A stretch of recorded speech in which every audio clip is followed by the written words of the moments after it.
community, which really had no place to meet. There's no, I mean, these folks, I mean, some folks were involved in neighborhood groups, but not everybody goes to 7 o'clock meeting anymore.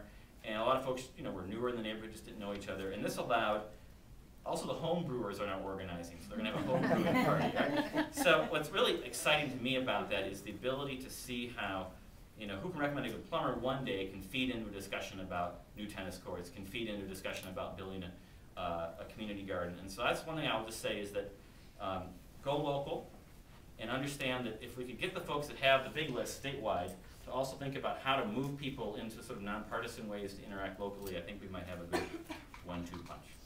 Thanks. Actually, now that you mentioned it, there's a local home brewers association forming in the Humphrey. They actually have some political issues of their own. And Chris? It's been a great conversation so far. I think my comments are mostly going to be pretty mundane, sort of day-to-day use of what I use social media for. I'm 5 years ago, 6 years ago, graduate of the Humphrey. Maybe not even. Seems like it's been, I don't know, 4 years, I guess. Pretty recent. I've been in the same job since then, doing advocacy and research for publicly owned broadband networks, which is an area that's pretty much untapped. And it's a fascinating niche in which I can find people at the highest levels around the U.S. that are on Twitter, which is the main social media platform that I use. And I got a name for myself very quickly nationally because it's such a niche environment. And so it's really nice. But before I get to that, I don't want to pick on Kendall. I actually want to defend him a little bit. I think one of the things to keep in mind here is that as we talk about the main political themes right now in this election and in most of our common lives, I think they're defined by Fox News, and that really seems to be the message of the voters and whatnot. And so as we talk about social media and whatnot, and I'm going to talk about how we pretty much don't use sort of mainstream media for our small organization because developing the contacts is too difficult for us to get into there to be taken seriously. But it's important to note that despite the importance and growing importance of social media, that unfortunately these very large mainstream news organizations, often using the same old tried and true tactics of promoting fear, really still carry the day for media in general. And so I just wanted to sort of throw that out there I hate to defend Gladwell, so I'm just going to defend you. I guess I'll just talk a little bit about how I started, which is that I came to the Institute and I kept using a Twitter address that I had been using, or maybe I started it there. And it was my personal one. I figured my personal life, my business life, everything's going to be all the same. I'm a pretty relaxed guy. I don't draw a lot of boundaries around the people I associate with. So I started off with an account with a really great self-portrait I'd taken at the volcano park in Mount St. Helens. And so that was my picture, and I would put out during the day, I'd talk about broadband occasionally and broadband policy, and then at night I'd rant about the Eagles, Philadelphia Eagles fan. I'd talk about, you know, steak sandwiches, friends and things I just saw, like if I saw a campaign commercial that was really annoying or something like that, I'd rant about that. And after about a year or two, I decided I really need to create a persona for my work. And I found that when I did that, when I put the same broadband messages out that were more professional, that the reporters that I was trying to contact would follow me back, and they'd be more interested in what I had to say.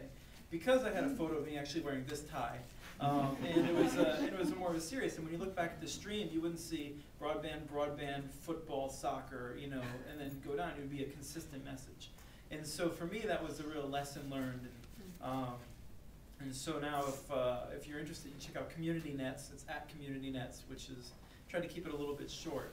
And it's really the only problem is that you'll find that if you're maintaining multiple accounts, inevitably you're going to put the wrong message up, and you're going to be struggling to delete it as fast as you can before it spreads anywhere.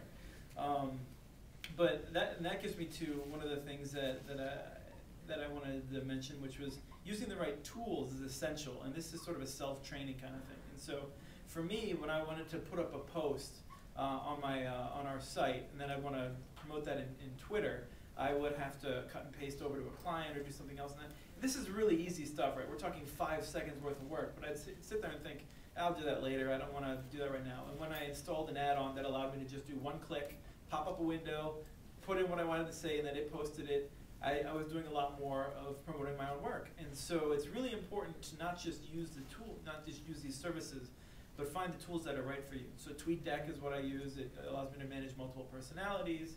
It allows you to filter out some people who haven't learned the lesson that I did. I was talking to one of my colleagues today, and he said that he loves this one guy who posts a lot of good stuff on energy, but every Monday morning he knows he's going to get overwhelmed with complaining about the chargers. And so it's important to find a tool that allows you to be productive. And most of my comments, again, are just going to focus on Twitter because that's what I use. It's easy to get lost. There's a ton of really interesting people writing about really interesting things and lots of links, and you can just get lost following it around. And so it's important coming out of a situation where in school, where we had a lot of time to, our schedules weren't so tight, to move into a situation where you can really be disciplined and not get on Twitter all day and not get lost in it for a half hour, but rather to accept that you're going to miss a lot of posts, not try to keep up with everything that's going on, and just let the news feed go by, and then jump into it when you can and get back to your work. And so I think that's one of the key issues of using it well. Now, our organization is on Facebook. It's something that we found we had to do.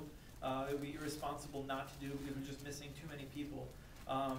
My coworkers and I mostly use Facebook on a personal level, and we don't have professional contacts in our Facebook page because some of us are just really foul-mouthed. We hang out with foul-mouthed people, and we talk about things that are totally unrelated to work.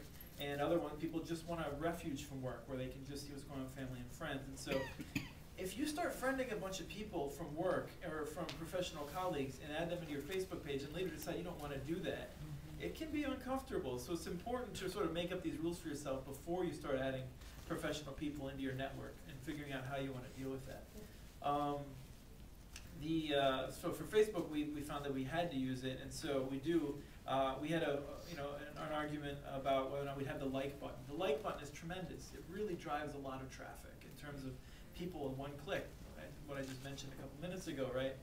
However, the like button has this unfortunate side effect for those of us that care about openness and freedom on the internet, in that it allows Facebook, which is kind of like the Blob at this point for people that are friends of or familiar with old science fiction movies. It allows Facebook, if I'm a Facebook user and I'm logged in, every site that I go to that has a like button, Facebook knows that I'm there. And they just collect all this data. And Facebook is worth so much money. And it's worth all of this money because it's all the information about our lives and our interests that they're collecting and they're harvesting. And until recently, we couldn't even get out if we wanted to.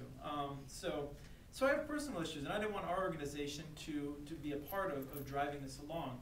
But we decided, and I agreed to it. I don't want to make it sound like I was overruled, but that it was too important. Facebook is too big. It's too easy for people to follow. Too many people will spread the message, so we had to stay on Facebook. And so we got rid of the like button. We kept our Facebook presence, and we just had a link to it.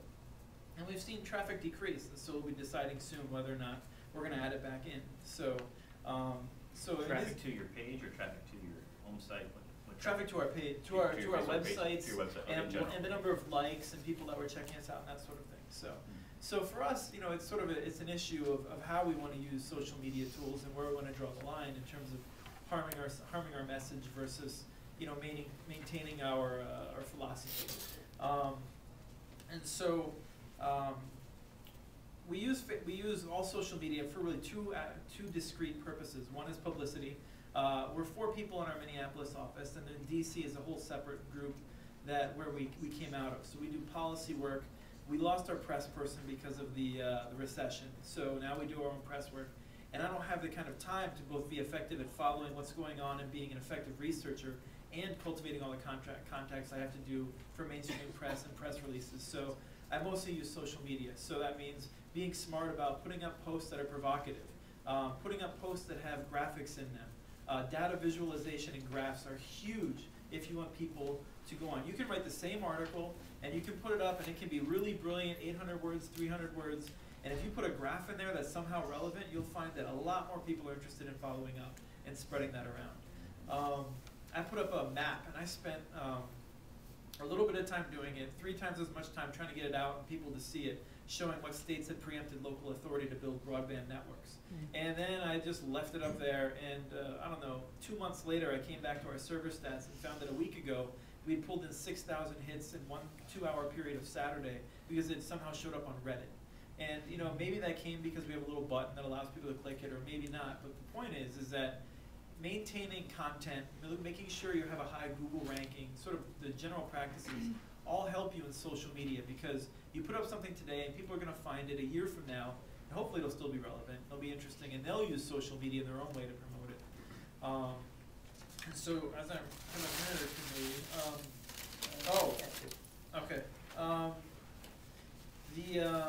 of don't promote every single piece the same way is one of the lessons that I've learned in watching other people, which is to say that I put up almost a post a day, and a fair amount of them are things that have gone on before. Others have said something interesting, and maybe I want to draw a point out, maybe I want to make my own point, but really I'm touching on something that hundreds of other people have touched on.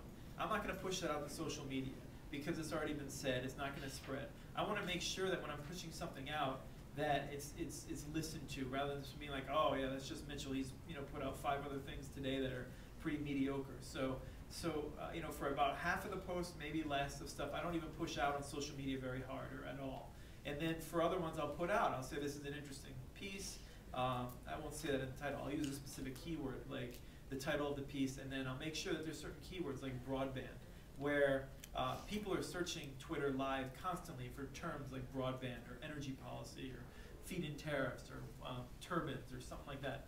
And so you find out the terms that people are looking for, you make sure they're included. Because if I put out a piece that just says, this is a fantastic, incredible broadband network in the middle of Iowa that has speeds faster than we can get in the Twin Cities, then that'll go a few places. But if I include keywords like broadband, fiber, and other things that I know that people that are interested are following, I get 2-3 times as many hits for people because of just people who aren't following me, people who are searching the stream more generally. So identify key keywords, make sure you work them into whenever you post things. And make sure you're engaging with other people. We're a social species. If you go onto Twitter and every single thing you post is I did this and I did that, and this is really, I'm so great, then no one's going to really be interested in following you. If they do follow you, whenever they see your icon come down, they're just going to skip over it with their eyes. It's something that we quickly learn to do, which is that when we're burdened, we have 5 minutes to check a couple hundred posts, we look for key things, and our brains learn what not to look at when we have that constrained time. So make sure you're delivering high-value content when you are putting it up there. So. Wonderful. All right. Well, we're going to go to questions now, but before that, I had asked Margaret Kelliher if she would be willing to maybe spend a few minutes talking about her personal experience as an elected official and a high-profile candidate. So. Sure. Some of my very favorite people in the whole world here on the panel. So first of all, thanks for doing this, everyone. This is great. And I have to say that, I had, before becoming a candidate for governor, had some familiarity with Twitter and Facebook, but Rachel really made me who I am on Twitter and really helped kind of take that to a whole new level. And that was by understanding some of the very things you're talking about, in terms of words to use and things that were going to attract attention, the whole idea that links are important in Twitter to get people to actually engage with you and maybe get them to take some action and do something, because that's the purpose of the campaign, right? The campaign is to have people, at the most basic level, you want them to vote. At the sort of more expansive level, you want them to take action and do other things. And so we obviously had a very defined goal, and I can talk about that part of it.